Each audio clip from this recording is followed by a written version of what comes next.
Entre las luchas por la libertad, vamos a ir ahora a el texto de Alejandra Siriza,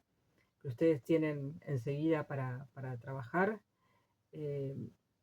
es un texto, me parece, sumamente interesante, que da cuenta de esto que queremos ver, de estas mujeres luchando por la independencia y corriendo la línea de lo posible para, para sus vidas, para sus etapas, para sus momentos que estaban viviendo, y generando un espacio de libertad para nuestra América, pero también de libertad para sus vidas mismas,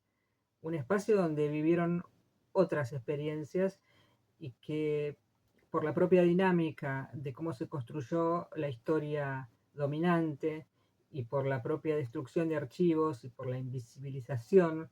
que conocemos de las trayectorias de mujeres, no aparece como importante ni como existente siquiera, pero que a través de indicios, que es por ahí la tarea más apasionante, ¿no? De ir viendo cómo a partir de una frase tal vez en una carta o de un archivo un poco agujereado, roto por las guerras o por la humedad o por lo que fuera, de pronto recuperamos una historia de miles, ¿no? Esto me parece que es lo que trae el texto de Siriza que les propongo para leer. Además trae muchísimos otros conceptos que también nos sirven para pensar los momentos históricos y las apropiaciones desde el presente de toda esa historia tan rica y a la vez tan recortada, que nos falta conocer, saber cosas. Hablábamos del Alto Perú. Justamente nuestra pregunta es quiénes son las mujeres que luchan, conocer cómo eran ellas mismas y qué es lo que podemos recoger de los archivos que se van encontrando o que se van valorizando, ¿no? Eh, Ella va a hablar de Micaela Bastida, que ustedes saben,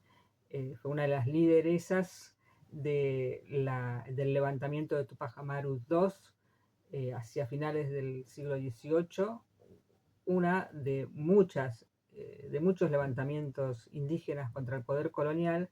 pero tal vez uno de los que causó más impacto en lo que después fue el ciclo de revoluciones anticoloniales eh, exitosas, no es una palabra que me guste, pero que, bueno, produjeron cambios realmente en la realidad cotidiana. Eh, y tanto Micaela Bastida como Gregoria Pasa, como Bartolina Sisa, que son líderes también de levantamientos contemporáneos, pero tal vez en un territorio un poco más al sur, pero dentro del Alto Perú. eh, Ellas eran guerreras, eran gente con mando de tropa, que asumían eso no porque fueran militares, sino porque lo asumían en el fragor de las luchas, pero también eran estrategas, eran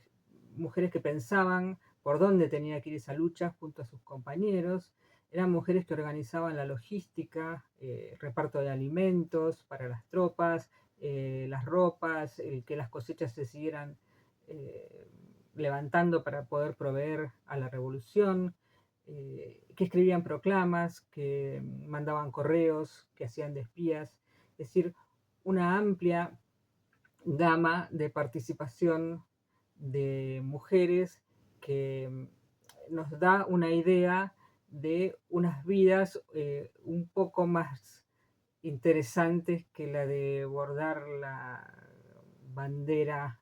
sentaditas en la casa.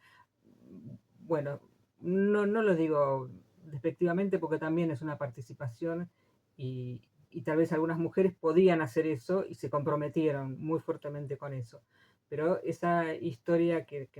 cuando aparecen, las mujeres aparecen muy planas, digamos, muy en un sencillismo que no da cuenta de lo que realmente fue todo el proceso revolucionario. Entonces, la pregunta por quiénes eran estas mujeres, ustedes van a ver que aparecen palabras como Rabonas, como Juanas, como Adelitas un poco más adelante en la Revolución Mexicana,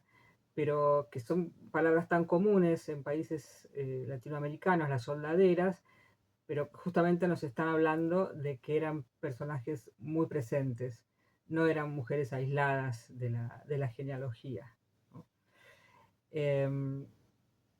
También Sirisa va a hablar de Manuela Sáenz y de Juana Zurduy, y enseguida, en las diapositivas que siguen a este video,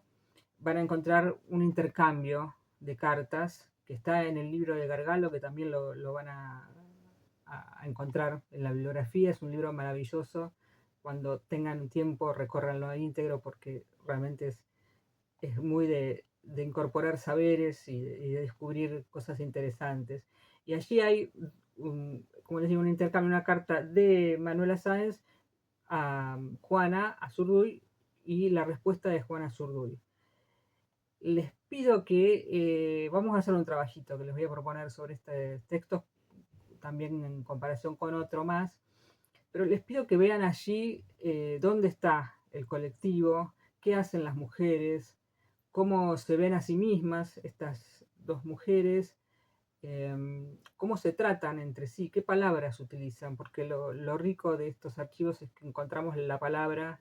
propia, no están siendo contadas por un autor, por una autora, sino que son ellas mismas que están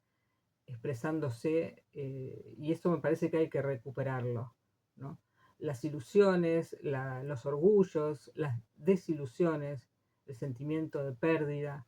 bueno, una cantidad de elementos que podemos tomar de estas cartas que creo que hacen a lo que buscamos reconstruir en las genealogías. Van a tener también un texto de uno de los virreyes en la etapa ya de decadencia colonial, pero que fue nombrado virrey, que es Pezuela. También miren allí dónde es colocada dónde son colocadas las mujeres que luchan. Y si les suena algo del presente, me dicen después. Eh, y finalmente pensar si después de este recorrido breve y como les digo, focalizado por necesidad, me encantaría ir por otros lugares de América, eh, podemos hablar de movimiento de mujeres. Y si podemos hablar de movimiento de mujeres, ¿cómo lo fundamentamos, ¿no? ¿En qué estamos pensando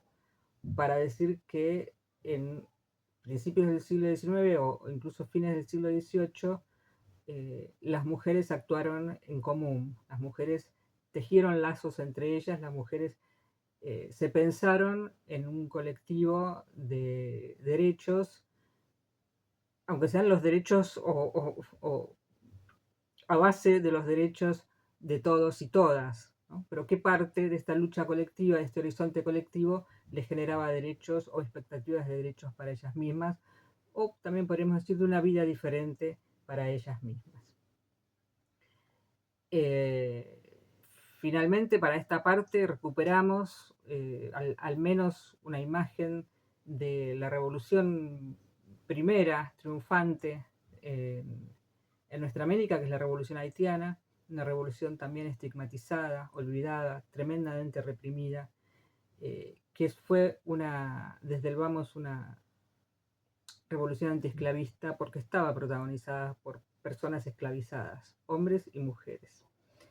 Bien, en la próxima vamos a ver el tema de la toma de la palabra de las mujeres para ver los distintos escenarios también donde se ve el protagonismo de mujeres en nuestra América.